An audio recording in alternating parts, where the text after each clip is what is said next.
আর এই দেশকে ভালোবাসি, আমি এই দেশকে একটা কার্যকর দেশ হিসেবে গড়ে তুলবো আন্তরিকতার সাথে। আমি রাজনীতিকে একটা আলাদিনের আশ্চর্য প্রদীপের মতো সম্পদ এবং ক্ষমতা এবং কর্তৃত্বের জন্য ব্যবহার করবো না। গণমানুষের হয়ে গণমানুষের জন্য একটা দেশকে গড়ে তুলবো। যতক্ষণ পর্যন্ত আমাদের রাজনীতির সিদ্ধান্ত এমন না হবে, ততক্ষণ পর্যন্ত আমরা সবকিছু করতে পারবো। আমরা মিটিং করতে পারবো, মিছিল করতে পারবো, সেমিনার করতে পারবো, প্রস্তাবনা দিতে পারবো, কিন্তু সব কিছু গত 15 বছরের মতো একটা জগদ্দল পাথরের মতো, একটা আজদাহার মতো, একটা শার্কের মতো, একটা হাঙ্গরের মতো, একটা তিমির মতো সব কিছু গিলে খাবে আর বাংলাদেশ ফুকরা হয়ে উঠবে। লক্ষ লক্ষ কোটি টাকা এই দেশ থেকে চলে যাবে, আমরা প্রস্তাবনার মধ্যে থাকতে থাকবো। আমাদের এই রাজনীতি, যে রাজনীতি আমরা করছি এই মুহূর্তে, যে রাষ্ট্র ব্যবস্থা পরিচালনা করছে এই মুহূর্তে, যে আইন, যে শিক্ষা, আমাদের এই রাষ্ট্রের কলকবজাগুলো সবগুলো ব্রিটিশের দিয়ে যাওয়া উত্তরাধিকার। আমাদের এই অঞ্চলে দাবি করি 90% মুসলমানের দেশ, যদিও 87% সামথিং আমরা মুসলমান এই অঞ্চলে।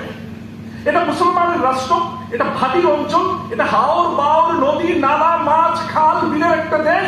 আর এই দেশের মধ্যে আইন, এই দেশের শিক্ষা, এই দেশের চিন্তা, এই দেশের রাজনীতি, এই দেশের বুদ্ধিবৃত্তিকতা সবকিছু ইংরেজদের দিয়ে যাওয়া। কোন ইংরেজরা? যারা খ্রিস্ট ধর্ম পালন করেন, তাদের খ্রিস্টীয় চেতনায় যে আইন তৈরি করে দিয়ে গিয়েছে, যেই সিস্টেম তারা তৈরি করে দিয়ে গেছে আমাদের জন্য, সেই সিস্টেমে আমরা মনে করছি আমরা একটা উন্নত রাষ্ট্র গড়ে তুলব। আমাদের বুদ্ধিবৃত্তিক লড়াই যারা করেন তারা বলে থাকেন, আমাদের মাওলানা মহিউদ্দিন খান রহমতুল্লাহ আলাইহি বলতেন যে ব্রিটিশরা তো তাদের কেরানি বানানোর জন্য একটা শিক্ষা ব্যবস্থা প্রণয়ন করেছিল। সেই কেরানির শিক্ষা ব্যবস্থা দিয়ে আমরা কিভাবে বুদ্ধিজীবী তৈরি করব?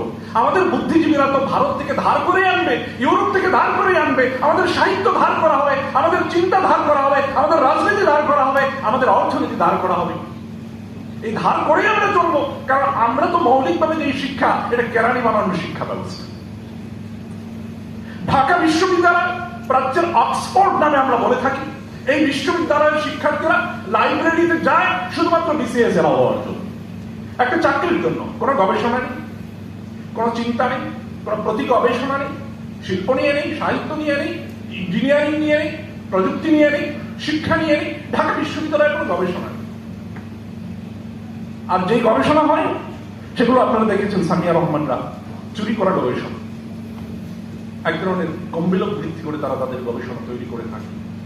সেই ঢাকা বিশ্ববিদ্যালয় যদি আমরা বলি আমাদের প্রাচ্যের অক্সফোর্ড, আমরা যদি আমাদের গর্বের জায়গা বলি, এইখানের হালত যদি এরকম হয়, তাহলে পুরো বাংলাদেশের হালত কি হবে?